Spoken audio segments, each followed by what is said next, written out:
오늘도 하나님의 축복하시는 참으로 복 있는 날입니다. 하나님의 은혜가 함께 하시길 원합니다. 오늘은 시편 제113편에서 상고하겠습니다.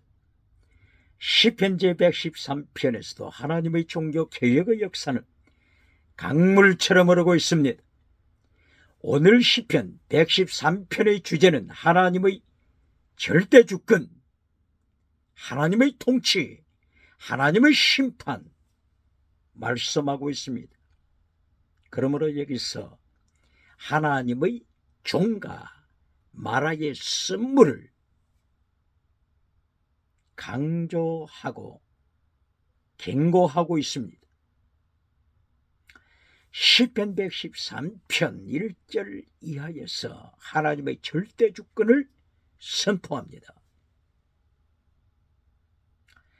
하나님께 영원부터 영원까지 찬양할지어다. 모든 열방 위에 하나님을 찬양할지어다. 하나님의 종들아, 여호와의 종들아, 여호와를 찬양하라 외치고 있습니다. 여호와의 종이라고 하는 것은 바로 이 종, 에베드 종이라고 하는 것은 목숨을 바친 자를 행하여 종이라고 말씀하는 것입니다. 노예는 주인에게 목숨을 바쳤습니다. 그러므로 성경 창세기부터 요한계시록까지 자기 목숨을 바친 자, 순교 신앙을 가진 자, 순교 신앙, 이것이 최고의 사랑입니다. 최고의 사랑은 율법의 완성입니다. 이것이 창세기부터 요한계시록까지 줄곧 강조되고 있습니다. 순교신앙, 최고의 사랑, 최고의 사랑은 율법의 완성, 이것이 창세기부터 요한계시록까지 강조되는 것이며, 순교신앙을 가진 자는 율법을 다 이룬 자입니다. 이긴 자입니다. 승리한 자입니다. 이 사람이 바로 여호와의 종입니다. 그러므로 예수님께서 마태복음 25장 21장 21절, 마태복음 25장 21절 이하를 통하여 착하고 충성된 종아, 착하다, 충성되다,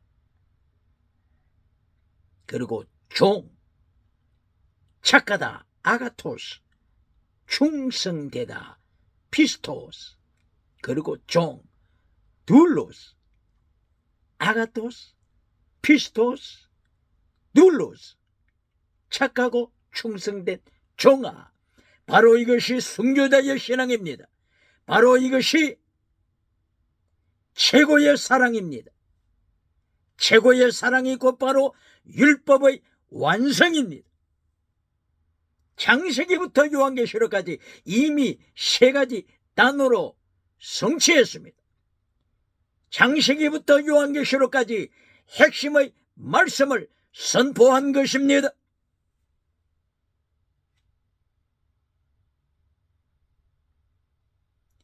이 세 가지, 아가토스, 피스토스, 둘로스, 착하고 충성되고, 그리고 종, 목숨을 바친 자, 순교신앙의 사람, 이 세 가지가 창세기부터 요한계시록까지 전체를 내포하고 있습니다. 그런가 하게 되면 요한은 반대로 마라의 쓴물, 하나님을 대적하는 자, 하나님을 대적하는 과정은 우상, 음행, 그리고 귀신을 따라가는 자, 우상, 음행, 귀신 추종자, 뱀꼬리, 빌리알의 자식, 뱀의 후손, 이것이 지옥에 떨어질 자 전체를 포괄하는 내용입니다. 질문합니다. 오늘도 마라의 선물을 출애굽기 15장 23절 이하에 나타나는 마라의 선물을 상처 입은 심령으로 심리학적으로 철학적으로 가르치면서 십계명을 잘라버리는 메신저가 있습니까? 듣는 자들에게 회칠한 무덤을 만들어 주면서 진리를 잘라버리는 메신저가 있습니까? 하나님의 심판을 잘라버리는 메신저가 있습니까? 이리하여 백성들로부터 박수갈채를 받는 메신저가 있습니까? 오대양 7대들로부터 유럽에서부터 아메리카까지 아프리카에서부터 아시아까지 박수갈채를 받는 자가 있습니까? 누가복음 6장 26절 이하를 통하여 예수님이 말씀하십니다. 너는 천하 만국으로부터 박수갈채를 받느냐? 예수님도 하지 못하는 일을 너는 성취하고 기뻐하느냐? 너는 거짓 선지자니라. 기억해야 합니다. 그러므로 오늘 시편 113편을 통하여 하나님의 종과 마라의 선물 기억해야 합니다.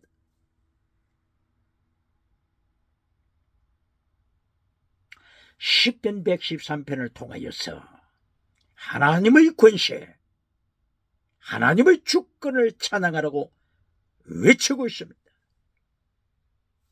동에서부터 서쪽까지 해가 떠오르는 동쪽에서부터 해가 지는 서쪽까지 여호와를 찬양하라. 열방아 여호와를 찬양하라. 만민아 여호와를 찬양하라. 종들아 여호와를 찬양하라고 외치고 있습니다. 동에서 서까지라고 하는 것은 동, 서, 남, 북 모든 열방을 내포하고 있는 것입니다. 이름으로써 하나님께서 아브라함을 창세기 13장 14절 이하에서 부르시면서 아브라함아 동서남북을 바라보라. 동서남북을 바라보라. 내가 너에게 주리라. 내가 네 후손에게 주리라. 동서남북을 너와 네 후손에게 주리라. 바로 이것은 모든 열방이 하나님을 찬양하는 세계 선교에 하나님의 뜻을 선포하고 있는 것입니다.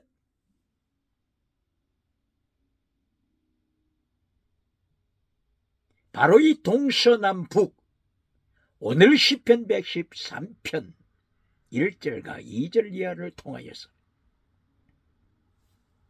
동에서부터 서쪽, 해가 떠오르는 데서부터 해가 지는 데까지 열방들이 하나님을 찬양해야 할 것을 선포하고 있는 것입니다.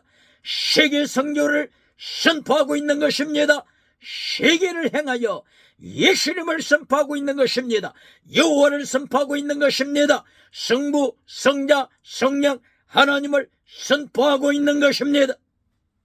이것은 곧바로 아브라함에게 동서남북을 통하여 세계 선포, 세계 복음을 선포하신 하나님의 뜻을 강조하고 있는 것입니다. 바로 이것은 창세기 2장 9절과 10절 이하를 통하여서 에덴에서 출발한 강이 4개의 강으로 발전하더라. 4개의 강, 비손, 기혼, 티그리스, 유브라디스 강으로 4개의 강으로 발전하더라. 바로 4개. 바로 이것은 동서남북, 이것을 가르치는 것입니다. 세계 선교를 가르치고 있는 것입니다.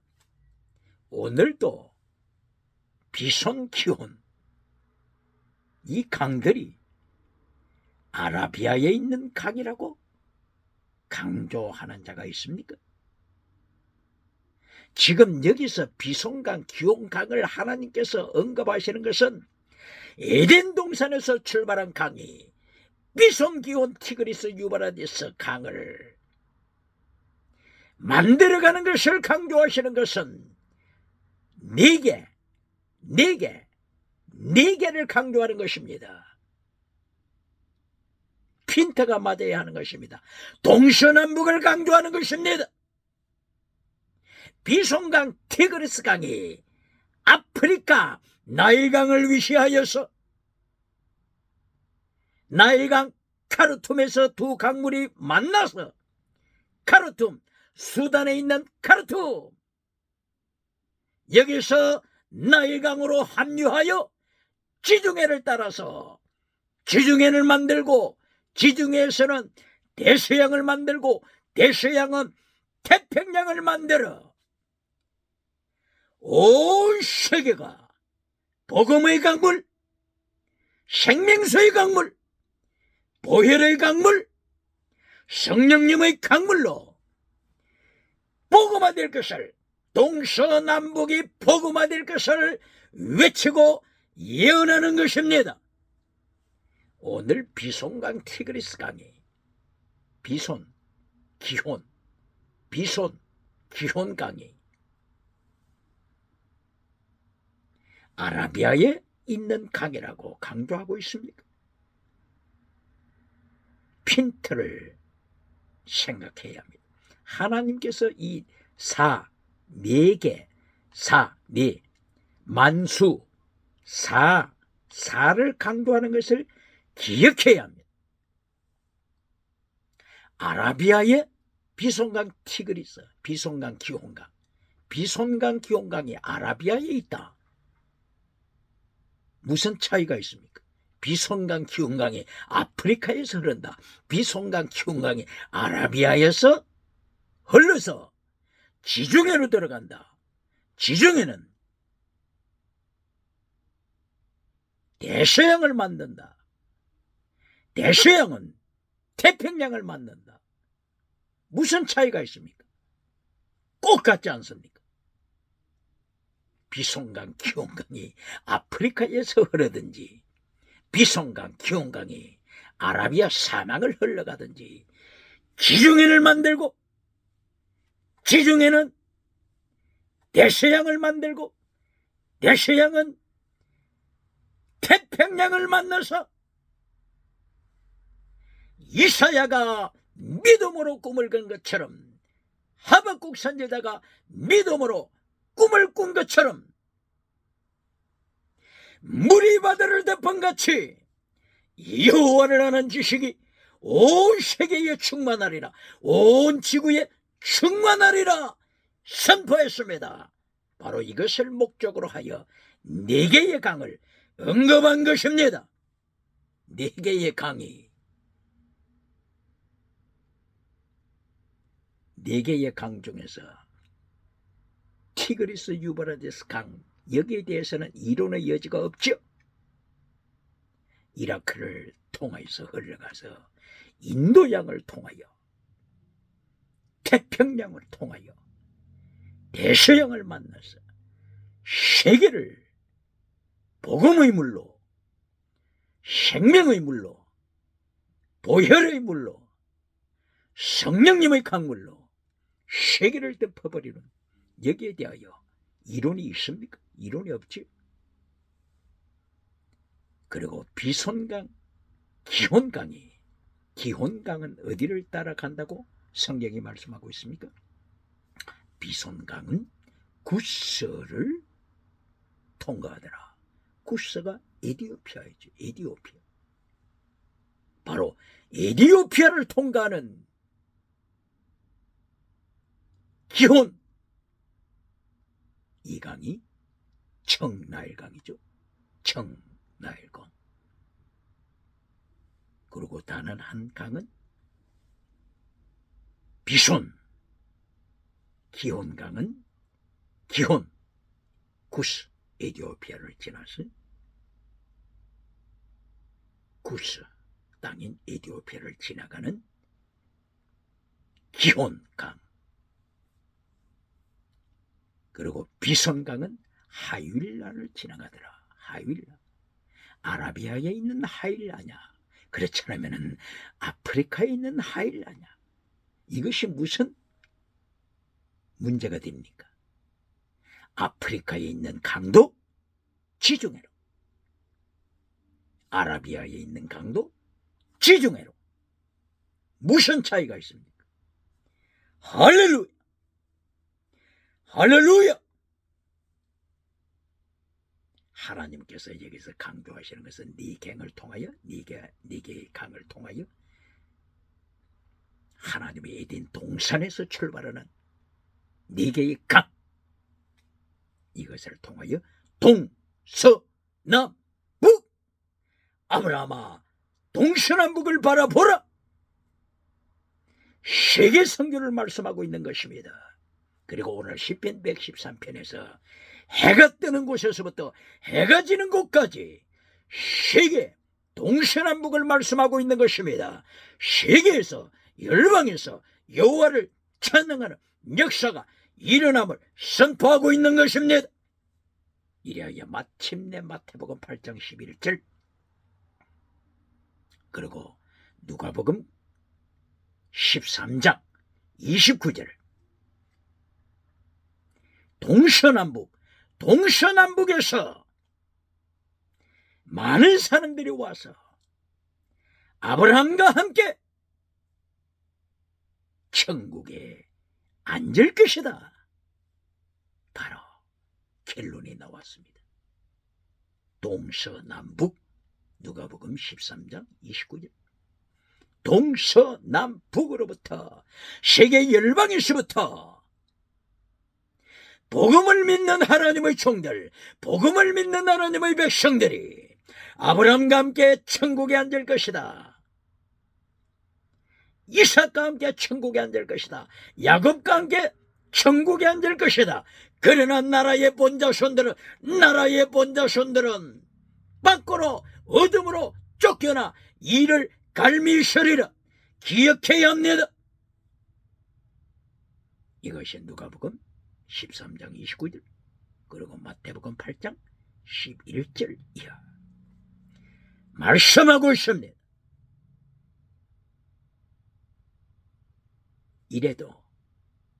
이래도 요한계시록 7장 5절 이하의 12지파를 할례받은 유태인만이라고 가르치는 메신저가 있습니까? 요한계시록 14장 1절 이하에 이마에 입맞은 자, 이마에 인을 맞아 하나님의 아버지의 이름, 예수님의 이름, 이마에 입맞은 이 성도들 14만 4천 명이 할례받은 유태인이라고 가르치는 메신저가 있습니까?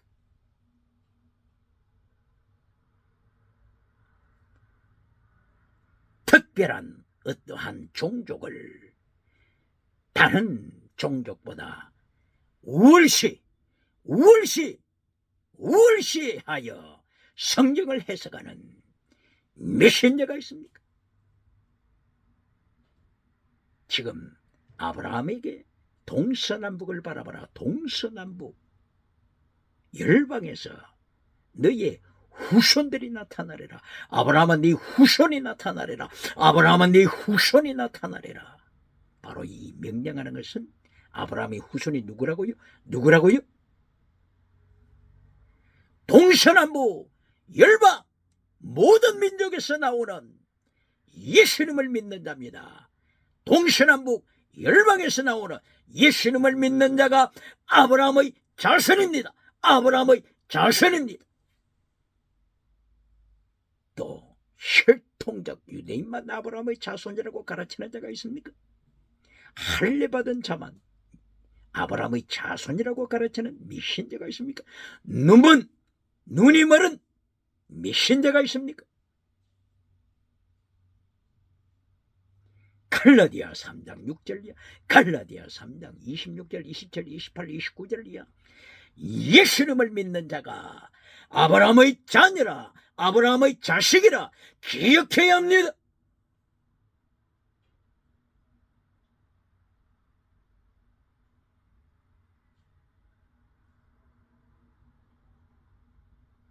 그러므로 요한계시록에까지 나오기 전에, 요한계시록에까지 나오기 전에 구약 성경에서부터 아브라함의 자녀, 아브라함의 자손, 예수님 믿은 아브라함의 자손을 강조하고 있다고 하는 것을 기억해야 합니다.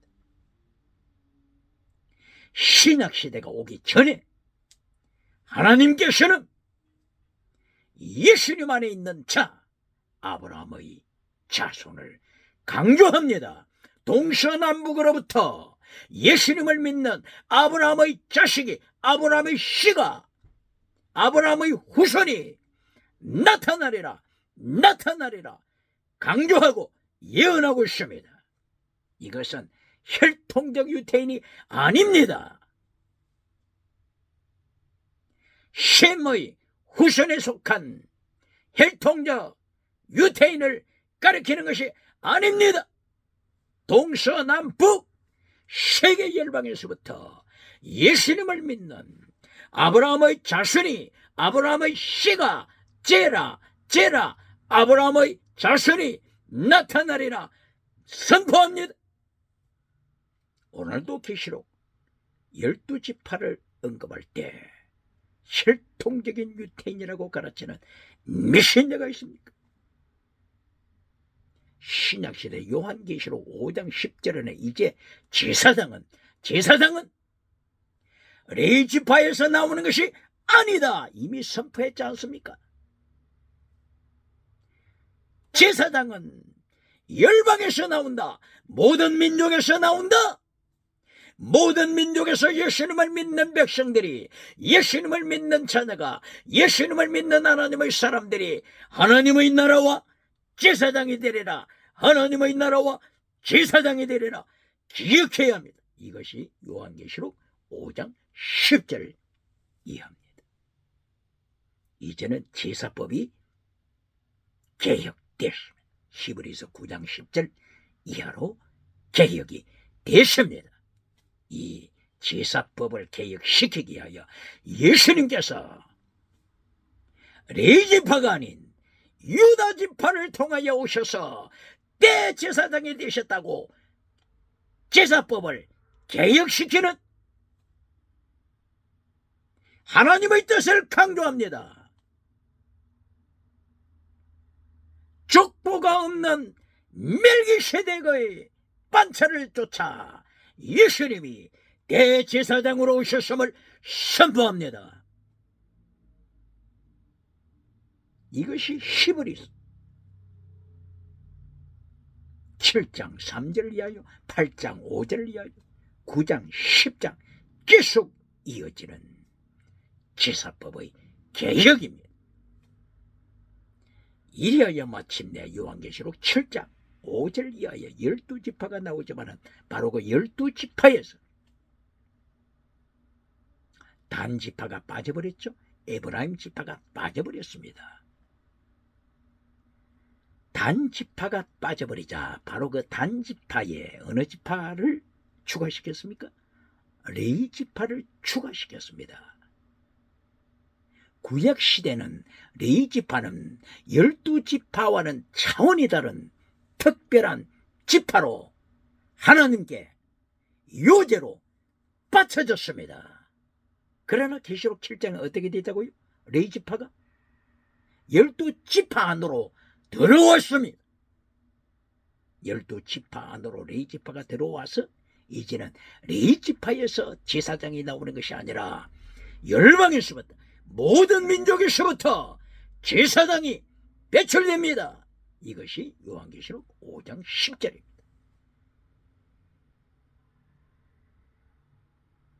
그러므로 요한계시록에 나타나는 12지파, 이것은 히브리서 9장 10절 개혁하리라, 제사법을 개혁하리라, 바로 개혁된 하나님의 말씀 선포대로 개혁된 그 이후에 모습을 기록하고 있습니다. 그 길을 걸어 계시록 5장 10절 모든 족속에서 제사장이 나온다 선포합니다.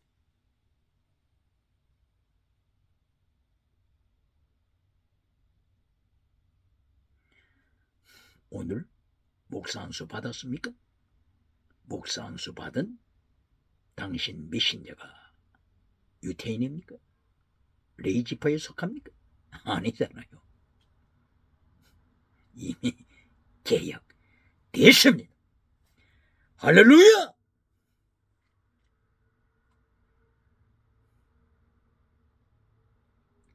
그러므로 오늘 시편 113편 1절 2절 이하를 통하여 하나님의 권세, 하나님의 주권을 찬양하면서 동에서부터 해지는 데까지 동서남북 모든 열방에서 하나님을 찬양하는, 예수님을 찬양하는 믿음의 사람들이 배출될 것을 선포하고 있습니다. 바로 이것은 무엇을 말한다고요? 혈통적 유대인을 뛰어넘어 이면적 유태인, 로마서 2장 28절 이하 이면적 유태인 강조합니다. 혈통적 유태인을 강조하는 것이 아닙니다. 이면적 유태인을 강조합니다. 로마서 몇 장이라고요? 2장 28절 이하. 할례받은 유태인을 가리키는 것이 아니라 종족을 초월해서, 할례를 초월해서 이면적 유태인, 예수님 안에 있는 자가 아브라함의 자녀다, 바로 이것입니다. 이것이 이면적 유태인입니다. 오늘 당신이 아프리카 흑인이든지 아프리카 함족속 후손이든지 혹은 유럽에 속한 야벳의 후손일지라도, 야벳의 후손, 그래도 예수님 안에 들어오면 아브라함의 자녀가 되는 것입니다. 아브라함의 후손이 되는 것입니다. 제라 오브 아브라함, 아브라함의 자손이 되는 것입니다. 할렐루야! 얼마나 하나님의 원대하신 뜻이 놀랍습니까? 오늘도 혈통주의에 붙잡혀 요한계시록을 해석하는 몇 신자가 있습니까? 벌써 구약에서부터 혈통을 뛰어넘어, 할례를 뛰어넘어, 종족을 뛰어넘어 예수님 안에 있는 모든 아브라함의 자손을 강조하고 있지 않습니까? 창세기 13장 14절 동서남북, 창세기 2장 9절 10절에 4개의 강 동서남북, 이것을 통하여 혈통을 뛰어넘은, 할례를 뛰어넘은 예수님 안에 있는 아브라함의 자손을 강조하는 것입니다. 할렐루야!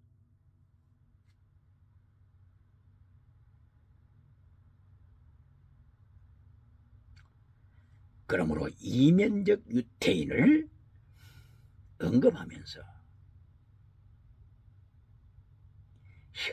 혈통적 유태인과 비교하여 누가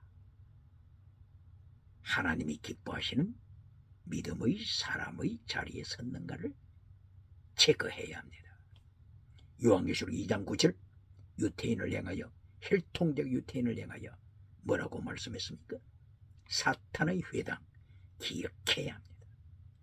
사탄, 회당, 시너거그 오버 사탄, 사탄의 회당, 이렇게 하나님께서 혈통을 자랑하며 교만하여 하나님을 대적하는 자, 예수님을 대적하는 사탄의 회당을 책망합니다. 뿐만이 아니라 요한계시록 3장 9절, 사탄의 회당, 시너거그 오브 사탄, 누굴 가리킵니까? 이방인을 가리킵니까? 아닙니다. 할례받은 유태인들이 하나님을 대적하고 교회를 대적하는 모습을 향하여 예수님이 심판하신 내용입니다. 너는 사탄의 산하에 있다. 사탄 아래에 있다. 사탄의 뱀꼬리다. 기억해야 합니다. 그러므로 오늘 하나님의 절대주권, 동서남북 온 천하에서 하나님께로 나오되 이면적 유태인이냐, 그렇지 않으면 혈통적 유태인으로서 하나님을 대적하는 뱀꼴이냐, 마라의 선물이냐, 기억해야 합니다. 오늘도 마라의 선물을 상처 입은 심령으로 가르치면서 박수갈채를 받는 미신자가 있습니까? 휘철한 무덤을 만들어주면서 박수갈채를 받고 있습니까? 오늘 시편 113편 1절과 2절 이하를 통하여서 동서남북으로부터 나오는 이면적 유태인, 예수님 안에 있는, 예수님을 믿는 이면적 유태인, 아브라함의 자손 이면적 유태인을 기억해야 합니다. 그리고 반대로 예수님 안으로 들어오지 않는 반역자 마라의 선물을 기억해야 합니다. 이 마라의 선물은 사탄의 회당입니다. 사탄의 회당, 시너거그 오브 사탄, 기억해야 합니다.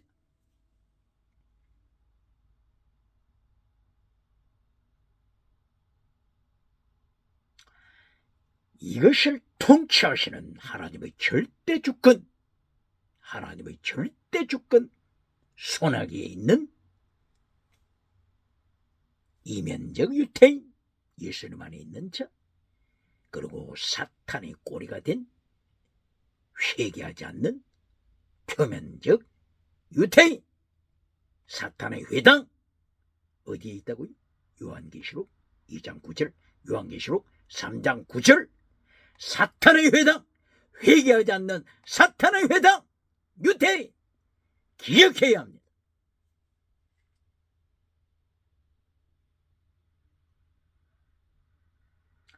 그리고 이어서 시편 113편 7절 이하를 통하여서 티끌에서 하나님의 역사하심을 통하여 가장 존귀한 자로 축복하시는 하나님의 절대주권입니다. 하나님의 절대주권입니다. 오늘 티끌과 같은 천한 존재로 절망하고 있습니까? 오늘 하나님의 절대주권을 바라봐야 합니다. 하나님의 절대주권은 티끌에 앉은 자라도 문제가 없습니다. 아기를 낳지 못하는 불임자라도 문제가 없습니다. 하나님께서는 하나님의 절대주권을 통하여 놀라운 역사를 이루심을 선포하십니다. 바로 티끌에 앉은 자, 그리고 아기를 낳지 못하는 여인, 바로 이것이 한나의 사건과 연결됩니다. 한나라고 하는 여인이 아기가 없었습니다. 사무엘상서 1장 1절 이하를 통하여 보게 되면 한나는 엘가나라고 하는 남자와 결혼을 했지. 그러나 자식이 없었죠. 그리고 에브라임 땅에 살고 있더라. 에브라임 사람이라고 했지만 엘가나는 에브라임 땅에 살고 있었지만 에브라임 지파에 속한 자가 아니라 누구? 어떤 지파에 속했습니까? 레위 지파에 속한 엘가나였습니다. 이것이 역대기 상서 6장 30절 이하에 구체적으로 말씀이 되고 있죠. 바로 레위 지파에 속한 고핫 자손에 속했습니다. 레위 지파 고핫 자손, 여기에 누가 나옵니까? 고라, 당, 고라. 당을 만들어 하나님을 대적했던 고라, 바로 이 고라가 바로 엘가나, 한나와 엘가나의 조상입니다. 그러므로 한나의 아들 사무엘은 바로 고라의 후손입니다. 이처럼 비극의 가문에서 태어났지만은 하나님의 주권, 하나님의 주권, 하나님의 주권으로 사무엘을 하나님이 높이 들어 세우셨습니다. 티끌과 같은 천한 가문에서 태어났지만은 범죄한 가문, 고라의 가문에서 태어났지만은 하나님께서는 사무엘을 높이셨습니다. 한나는 자식을 낳지 못하는 불임한 여인이었지만 하나님의 절대 주권으로 많은 자녀를 둔 하나님의 은총을 입은 여인이 되었습니다. 무엇보다도 하나님께서 한나를 축복하신 것은 바로 사무엘상서 2장 1절 이하의 한나의 기도입니다. 한나의 기도문. 무엇을 기도드릴 때 구합니까? 한나의 기도를 배워야 합니다. 21세기 교회가 유물론 주체사상에 발 아래 밟히지 않기 위해서는 유물론 주체사상 전체주의 제국에 밟히지 않기 위하여서는 한나의 기도를 배워야 합니다. 한나의 기도를 배워야 합니다.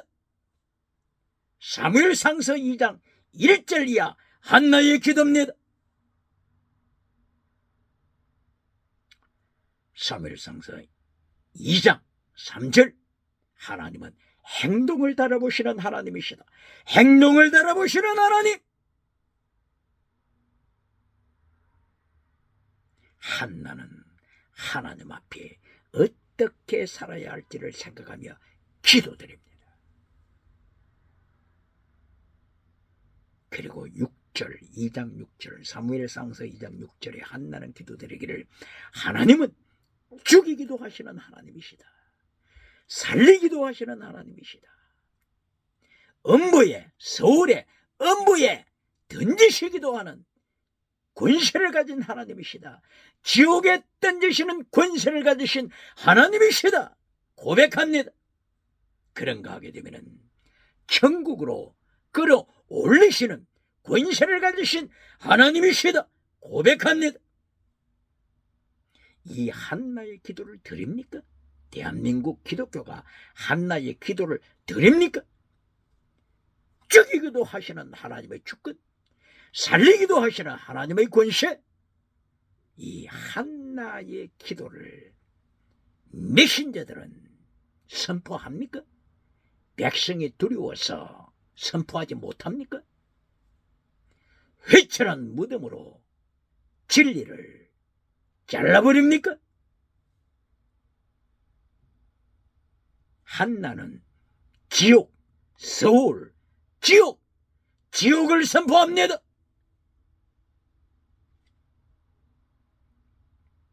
이리하여 9절에 2장 9절 사무엘상서 2장 9절에서 한나는 계속하여 기도드리기를 하시림 운동, 거룩한 운동을 강조하고 고백합니다. 하시림, 거룩. 오늘 한나처럼 경건주의 운동을 외치는 메신저가 있습니까? 그렇지 않으면 경건주의 십계명을 잘라버리고 기적으로 땅의 복으로 결론을 맺는 메신저가 있습니까? 요한삼서 1장 2절 땅의 복으로 결론을 맺습니까? 그리하여 요한삼서 1장 3절부터 진리를 잘라버립니까? 하나님의 계명을 잘라버립니까? 이리하여 요한삼서 1장 9절 11절 이하 디오드레베 지옥 자식을 만들고 있습니까? 지옥 자식, 마귀의 자식을 만들고 있습니까? 기억해야 합니다.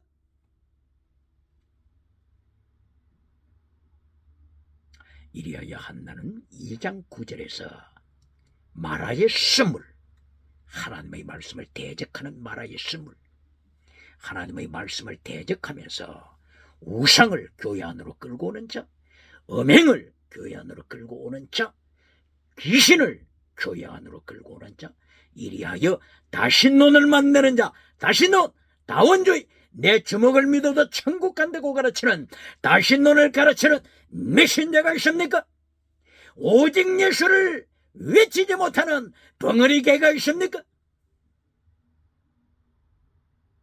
차별금지법이 선포된 유럽, 차별금지법이 선포된 미국, 오직 예수를 외치지 못하는 벙어리 메신저가 됐습니까? 기억해야 합니다.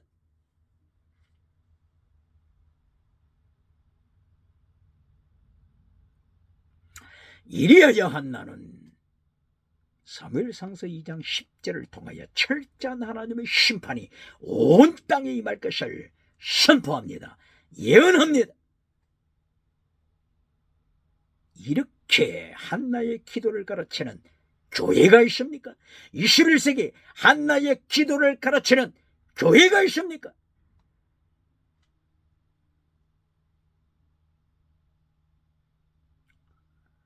시편 109편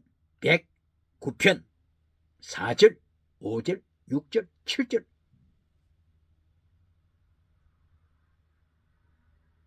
하나님께서 사탄을 따라가는 자를 책망하십니다.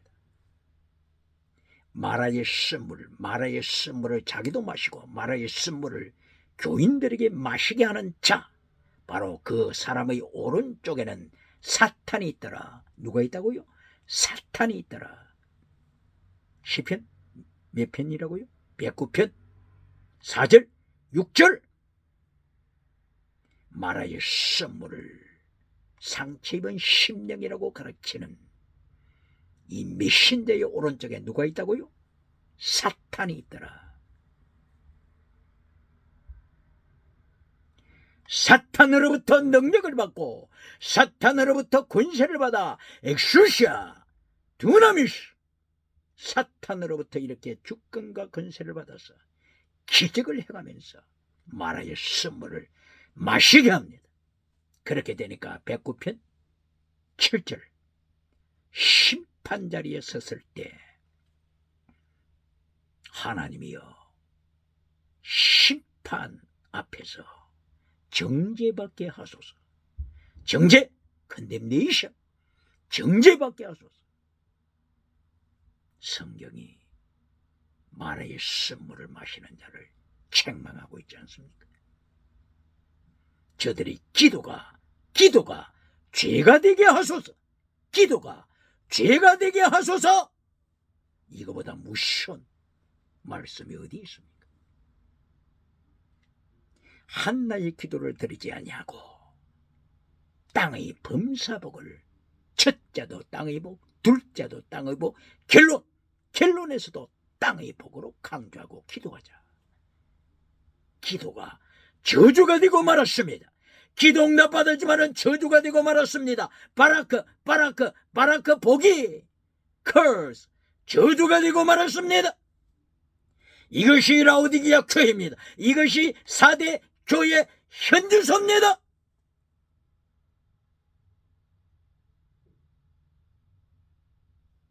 기도하여 일평생 기도 응답을 받았지만은 예수님 앞에 심판대에 서자 기도가 어떻게 됐다고요? 저주가 되고 말았습니다. curse, condemnation, 정죄가 되고 말았습니다. 예수님의 심판대 앞에 섰을 때 축복받은 자는, 영적으로 이긴 자는 justified, 너는 의롭다, 이 심판을 받는 것입니다. 심판 결과 너는 혐의가 없다, 죄에 대한 혐의가 없다, justified, 의롭다함을 받았다. 이렇게 재판 결과가 나오는 거 하게 되면 다른 사람은 어떻게 나온다고요? condemnation, 정죄를 받습니다. 정죄받으면 소망이 없습니다. 그래서 로마서 8장 1절 이하 예수님 안에 있는 자는 정죄가 없다 선포하는 것입니다. 결론이 났죠. 땅의 복을 구하여 라오디게아 교회처럼 모든 기도 응답 받았지만은 라오디게아 교회처럼 너는 거짓 믿음이다, 이 정죄를 받는다면 이보다도 더 절망이 어디 있습니까?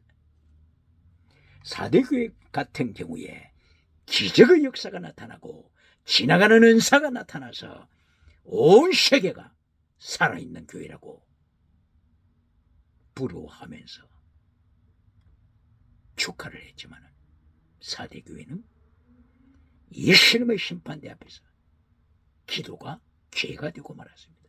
사대교회 기도 응답이 죄가 되고 말았습니다. 너는 거짓 믿음이다, 죄가 되고 말았습니다. 오늘 이 시간에 한나의 기도를 드립니까? 아니면 라오디게아 교회의 기도를 드립니까? 사대교회의 죽은 교회 기도를 드립니까?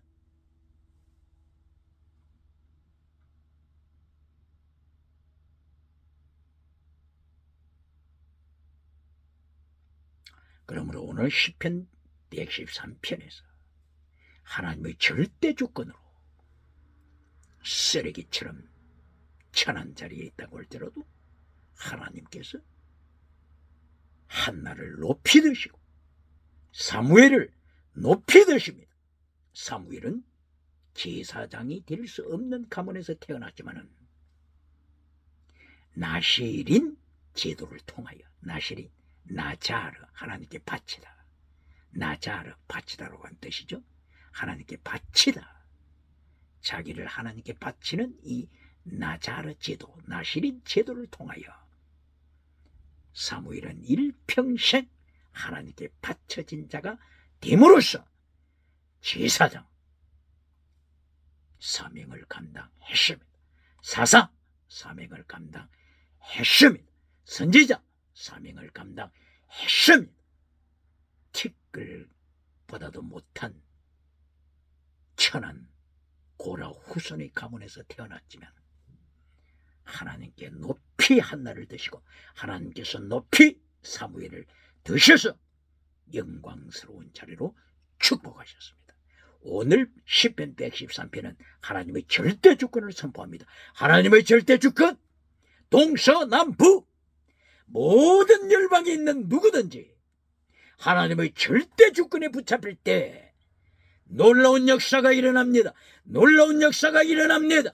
한나의 순교자적인 기도를 드리는 역사가 일어납니다. 사무엘은 순교자적인 사명을 가지고 선지자의 사명을 감당했습니다.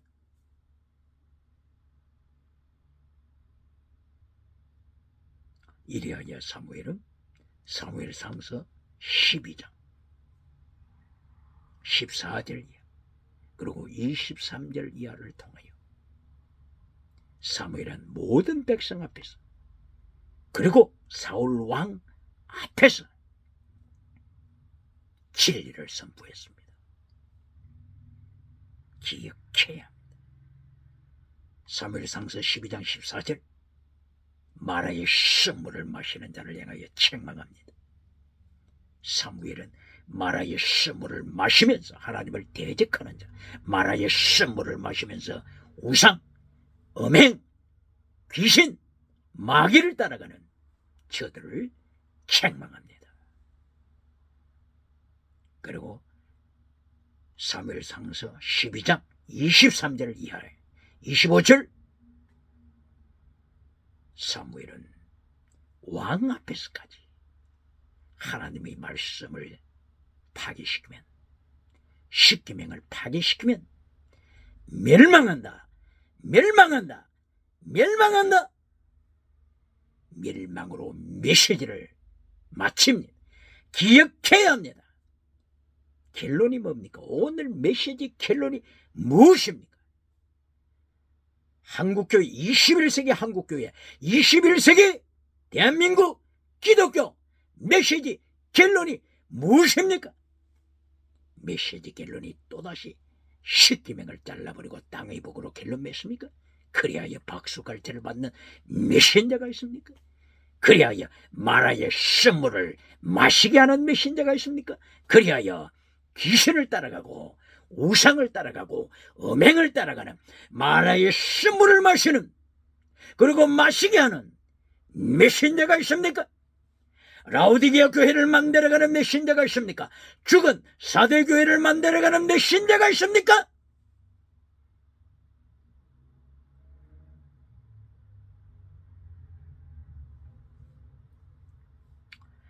오늘 하나님의 절대 주권을 외칩니다. 시편 113편, 그리고 이어서 시편 114편에서도 하나님의 절대 주권을 강조합니다. 시편 114편에서도 하나님께서 애굽에서 하나님의 백성을 출애굽시킨 것을 강조합니다. 애굽 제1대 제국이었죠. 제1대 제국. 세계에서 최초로 제국이 되어요 강대국이 됐습니다. 이리하여 귀신을 섬긴 제국, 우상을 섬긴 제국, 음행을 따라간 제국, 금송아지 우상을 따라간 제국, 이렇게 애굽이 땅에서 성공하고 타락했을 때 하나님께서는 10가지 재앙으로 애굽을 심판하셨습니다. 이리하여 하나님의 백성을 출애굽시켰습니다. 430년 만에 출애굽시켰습니다. 이것을 통하여 하나님의 절대 주권을 시편 114편에서도 강조합니다. 애굽처럼 세계에서 1등 가는 제국이 되었음에도 불구하고 영적으로는 우상을 섬기는 나라, 영적으로는 음행하는 나라, 영적으로는 귀신을, 우상을, 마귀를 섬기는 제국, 소망이 있습니까? 이리하여 출애굽기 12장 1절 이하, 출애굽기 12장 12절 이하 하나님께서 철저하게 귀신을 심판하십니다. 귀신, 마귀를 심판하십니다. 10가지 재앙으로 심판하십니다. 이리하여 애굽은 역사상에 멸망하고 말았습니다. 뭐라고요? 애굽이 멸망했다고요? 에집트가 멸망했다고요? 아니, 세계 지도에 에집트가 그대로 살아있지 않습니까? 세계 지도 보세요. 에집트, 애굽이 그대로 있지 않습니까? 지도상에 그대로 있지 않아요? 그렇습니다. 주인이 바뀌었습니다. 주인이 바뀌었습니다. 노아의 아들 셈, 함, 야벳, 바로 이 세 아들 중에 함의 후손이 애굽을 만들었죠. 함의 아들 중에 미스라임이 있습니다. 이 미스라임이 애굽을 세웠습니다. 미스라임, 함의 아들이 에집트를 세웠습니다. 그런데 바로 함의 후손이 역사상에서 사라졌습니다.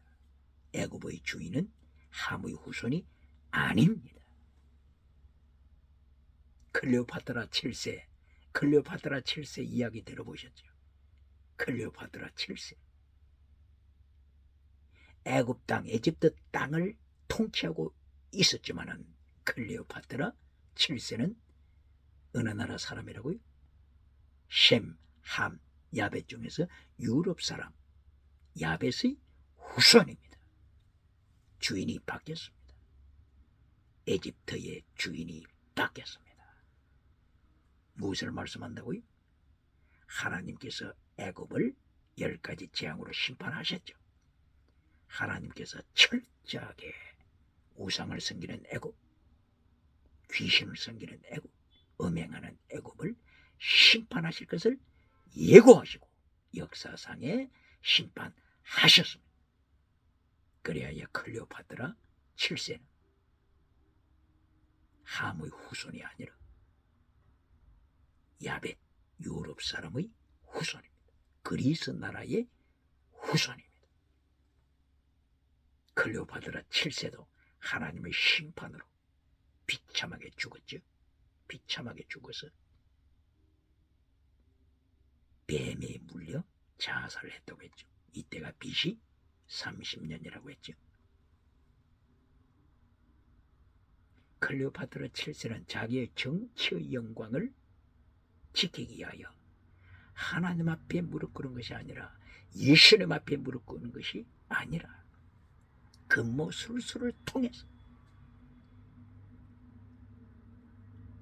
로마의 장군 율리우스 시자와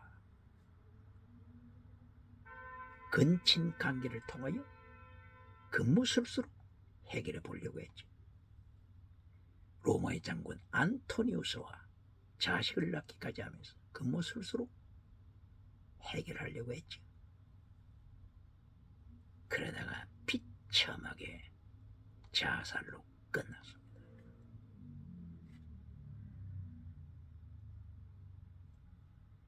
무엇을 의지합니까? 무엇을 믿습니까? 자기 정치 우상을 따라갑니까? 종교 우상을 만들어가고 있습니까?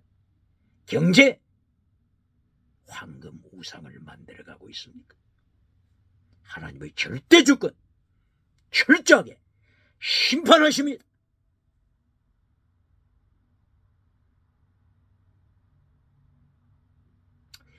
이리하여 시편 114편 2절에서 유다가 거룩한 성소가 되었다 말씀하고 있습니다. 그리고 북이스라엘은 유다의 영토가 되었다 말씀하고 있습니다. 출애굽한 후에 하나님의 거룩한 성전이 남쪽 유다에 세워졌습니까? 그렇지 않으면 북쪽에 세워졌습니까? 북쪽에 세워졌습니다. 에브라임 땅, 에브라임 지파 땅 실로에 성소가 세워졌습니다. 이것이 곧바로 실로 성전입니다. 이렇게 하나님께서 하나님의 백성을 노예에서 430년 만에 구출하셔서 그리고 거룩한 성전을 북쪽, 북이스라엘 실로에 허락하셨지만은 회개하지 아니하고 마라의 썸물을 마시게 되었습니다. 마라의 썸물을 마신 자들, 마라의 썸물을 마시는 실로 성전, 마라의 썸물을 마시는 성전이 어떻게 된다고요? 우상을 섬기고 그리고 음행하고 그리고 귀신, 빌리알의 자식으로 귀신을 따라가고 이리하여 하나님께서 철저하게 실로 성전을 심판하십니다. 블레셋 군대를 때려서 실로 성전을 불태우십니다. 멸하십니다. 하나님의 절대 주권 기억해야 합니다. 사무엘상서 2장 12절 실로 성전에서 목회하는 엘리 대제사장 홈리와 비나하스 이들의 죄를 책망하고 있습니다. 홈리와 비나하스는 하나님을 모르는 자들은 하나님을 모르는 자, 하나님을 모르는 목회자, 하나님을 모르는 설교자, 하나님이 없는 메시지, 예수님이 없는 메시지, 예수님이 없는 철학 메시지, 예수님이 없는 심리학적 메시지, 마라의 선물을 마시는 자들, 마라의 선물을 마시게 하는 자들 기억해야 합니다. 이리하여 사무엘상서 2장 22절에 성전 안에서 간통하는 자들, 21세기 기독교 간통하는 세상, 동성애하는 세상, 차별금지법을 통과시켜서 예수님을 오직 예수로 고백하지 못하는 타락한 세상 기억해야 합니다. 하나님의 절대 주권이 세상을 심판하십니다.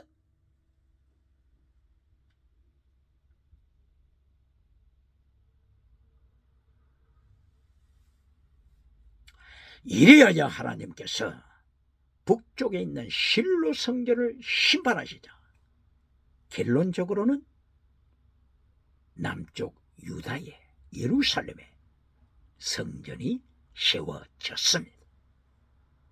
이리하여 오늘 시편 114편 2절 유다의 하나님의 성전이 세워졌음을 고백합니다.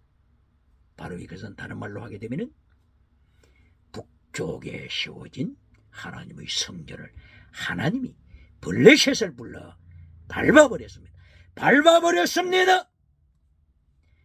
1907년도에 성령이 나타난과 능력으로 한국의 소망, 아시아의 소망, 세계의 소망이 되었던 평양에 있는 평양 장대행 교회를 70년 이상 유물로 주체사다 김일성 우상이 밟아버리고 있는 것을 대한민국은 기억해야 합니다.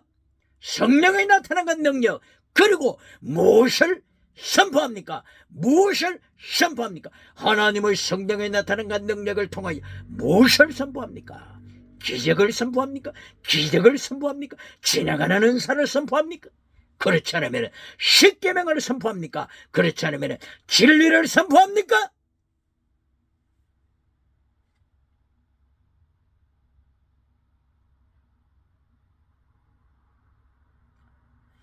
오늘 시편 114편을 통하여 하늘도 땅도 바다도 산도 하나님의 절대 주권 앞에 철저하게 무릎 꿇고 순종하는 것을 기억해야 합니다. 자연은 하나님 앞에 순종하는데, 짐승까지도 하나님의 명령 앞에 순종하는데, 사람만큼은 하나님을 배도하는 마라의 선물이 된 자들, 마라의 선물이 되는 자들 기억해야 합니다. 이리하여 시편 114편 결론 7절 8절 하나님께서는 원하시면 돌멩이가 샘물이 되게 하신다고 했습니다. 돌멩이, 바위가 샘물이 되게 하리라. 샘물이 되게 하리라. 인류의 소망입니다. 인류의 소망입니다. 바위처럼 든 타락한 딱딱한 가슴을 가졌다고 할지라도 하나님께서는 바위까지도 돌멩이까지도 샘물이 되게 하리라. 생명수의 강물이 흐르는 샘물이 되게 하리라. 샘물이 되게 하리라. 경건주의의 축복의 역사가 생수의 강물이 흐르게 하는 놀라운 샘물이 되게 하리라. 축복의 말씀을 하십니다. 요한복음 4장 11절 이하를 통하여 수가성 여인, 타락한 음행하는 여인을 향하여 예수님이 말씀하시기를 내가 주는 물을 마실 때 네 배에서 생수의 강이 흘러나리라. 생수의 강이 흘러나리라. 타락한 가슴이, 타락한 심장이 예수님의 연총으로, 예수님의 능력으로, 하나님의 절대 주권으로 생명수 샘물이 되시기를, 이리하여 경건주의 역사를 일으키는 역사가, 이리하여 종교개혁의 불붙이는 역사가 충만하게 일어나기를 예수님 이름으로 축복합니다. 축원합니다. 할렐루야.